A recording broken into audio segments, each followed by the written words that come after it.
Hello, magandang araw!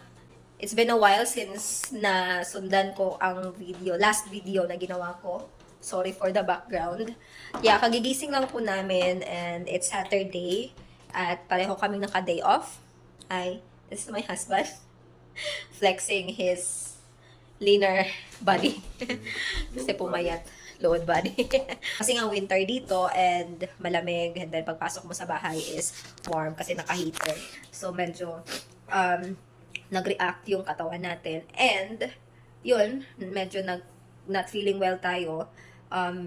Nagka-strep, tapos nagka-red eye, and so on. Tapos masakit yung katawan, ilagnat, nagka-flu. So, after that, medyo okay na ngayon. And for today's video, ay samahan nyo kami i-discuss namin if worth it pa ba? Worth it pa bang mag-Canada? So, but before that, meron muna kaming gagawin kasi since day off ng asawa ko, kailangan ko muna siyang gupitan. Yeah, so naka-ready na yung mga materials namin, so magugupit muna kami. Ako lang po yung magugupit. Medyo mahal kasi yung bayad ng barbero dito. So, magiging barbero tayo for today's video. Alright, so, keep on watching.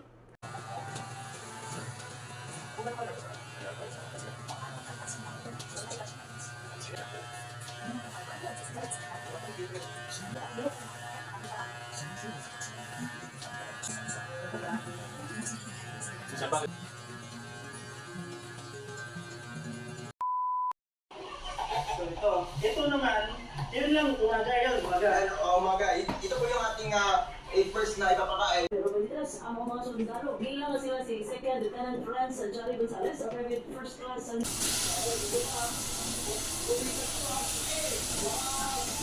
Two weeks later. Actually, hindi na nasundan yung video yon after kasi naming mag-lunch. Ay napag-isipan namin na maglakad-lakad sa coastal trail. And then after nung naglakad-lakad kami, ay yun, kinapoy na. So, tinamad na kaming maggawa ng video. Medyo na busy, tapos over the last weekend, wala kaming time. And then, ngayon is winter storm. So, wala kong pasok, pero may pasok yung husband ko, so hindi siya makakasama sa video. Napag-isipan ko na, okay, ipagpatuloy ko yung hindi natapos na video. So, ang topic natin today is worth it pa bang mag-Canada? If you are earning 100,000 pesos sa Pilipinas, magka-Canada ka pa ba? Mag-New Zealand, mag-Australia, mag-Europe, ano pa ba dyan? Mag-Japan, Singapore, or saan pa man panig ng bansa, aiming for a greener pasture. So, ipupush mo pa bang umalis ng Pilipinas kahit you are earning 100,000 pesos a month? Honestly speaking, kahit yung 100,000 a month lang, hindi na ako magka-Canada. Yun yung sagot ko. Okay? But dadagdagan natin yung offer. May 100,000 a month ka, plus meron ka ng dissenting bahay. Hindi naman yung mansion talaga. Hindi yung pang anong level ng bahay. Dissenting bahay. No? Honestly speaking, hindi na po ako pupunta dito sa Canada. Nasabi ng iba na hindi maganda ang buhay ng quality sa Pilipinas. But when you get here, pag darating ka dito sa mga bansa, lalo na yung mga maginaw na bansa, ay as in masasabi mo talaga na ibang-iba. Ibang-iba sa Pilipinas dahil unang-una ang weather. Dito po sa Canada, 6 months magpo-froze, or more than 6 months, I believe. 6 months frozen ang lupa. Wala kang makukuhang produce from the ground, from Mother Nature. Pero sa Pilipinas, kaya nga siguro pabanjing-banjing yung mga tao kasi nga all year round ay makakakuha tayo ng fresh produce. So, basically talaga, unang-una, hindi ikakakumpara ang weather ng Pilipinas at dito sa Canada. Maganda sa Pilipinas kasi ang dami mong mapupuntahan na pwede kang mag-enjoy na libre, or else yung kahit mga sightseeing lang, kahit mag-window shopping ka lang, or like mag-unwind ka lang sa mga tabing dagat, tabing ilog, or mga spring ba, or hot spring, marami. At saka pwede mo yung gawin all year round. We've been here for 7 months now, and for 5 months, stuck talaga kami dito kasi nga still winter. Doon ko na-realize na kapag pala magsa-summer, parang parang energetic ang lahat ng tao. Kasi nga nag-hibernate sila dito for few months during cold season. So kapag magsa-summer na like gustong umala, gustong nagda-drive, laging nag-alis-alis, valid naman yun ng mga activities kasi wala ka namang masyadong magawa during winter. So meron namang mga activities like mga skiing, mga hockey, or mag boarding. Pero incomparable pa rin sa during summer. So kaya kapag summer na dito, ay Diyos ko, yung mga tao dito parang naasinan ng mga bulate. Kahit ako like, grabe, parang crave na talaga ako kay Mr. Sun.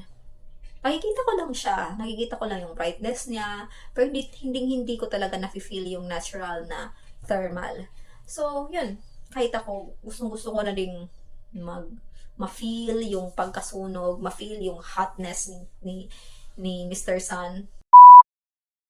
So, back to the question, if mag-abroad pa having this earnings of 100,000 pesos a month, no, hindi na talaga. Ang sarap mabuhay sa Pilipinas. Ang sarap, yung lahat ng mga nakikrave mo is halos nakukuha mo. 'Di ba? Hindi naman ibig sabihin na hindi mo din siya nakakain dito, pero iba talaga kasi kung sa Pilipinas, having that amount of income na 100,000 pesos, may sarili kang bahay, hindi ka na nagrerenta. Diyos ko, grabe. Buhong nakaayo ka, anak, kasi tawag ka ng buhong ka ng abunda ba? I believe you will agree with me kasi for almost 30 years of my existence, halos kinakain ko sa Pilipinas ay fresh. Everyday ako mangkotlo, ng talbos ng kamote. Sabaw na may malunggay, may kalabasa, may pa dyan, may naglalako ng isda. Fresh. So, but dito, naka-frozen. Mga gulay. Lalo na pag winter, naka-frozen na yan sila. Unlike sa Philippines na yung mga fresh, diba? Libre lang natin nakukuha. Makakatanim tayo sa backyard. Pero dito, yung fresh mas mahal. Yung frozen, parang best option kung nagtitipid.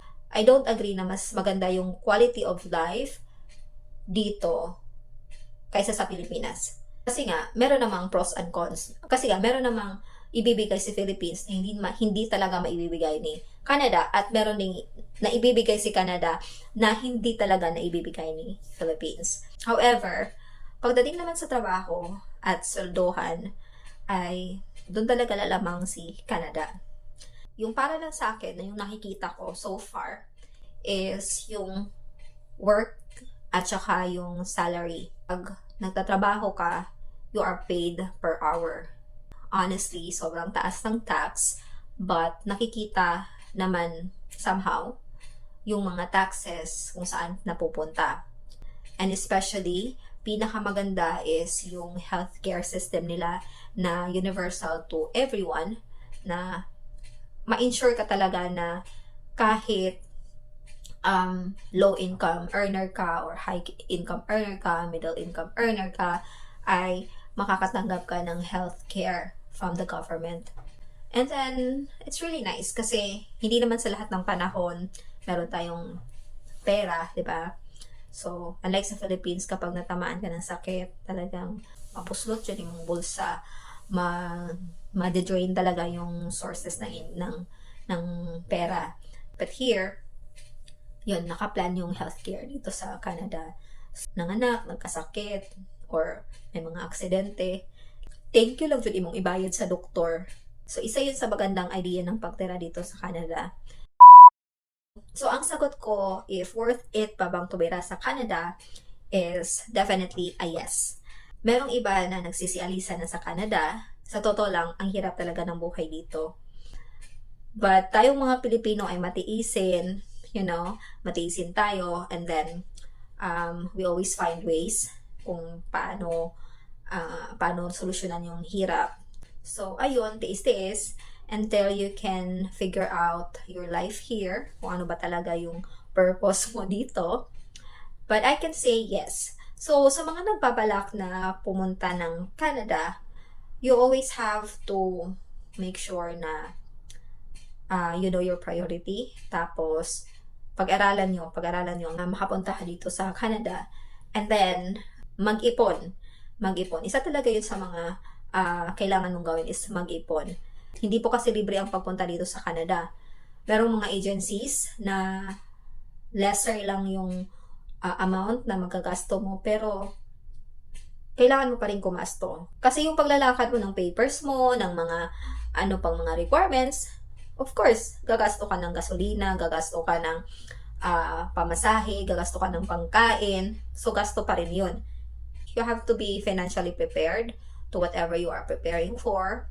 So, kahit saan mang bansa yung plano mong puntahan, yeah, you have to be prepared. Kasi nga, minsan yung preparation will be the cause of delay ng iyong mga plano. Uy, kinuo ko, wala na ko'y maingon. Uy. So, in the next vlog, abangan nyo po yung next video namin kasi meron kaming decision making na gagawin for next week. And samahan nyo po kami sa transition ng buhay namin kapag ma-seal na yung mga decision making na yon. And of course, I'll try my best to document, to share it with you guys. Char. And thank you so much for the new subscribers, to supporters of this channel. Pasaylo alang yun ko if tapulan ko magbuhat og video. But thank you very much. I really appreciate the increase of our subscribers. And hopefully, sapian ko og kanang espiritu ng kasipagan sa pagbablog. Well, I really love to, but kakapoy, jud usahay. Thank you and have a great day. Bye!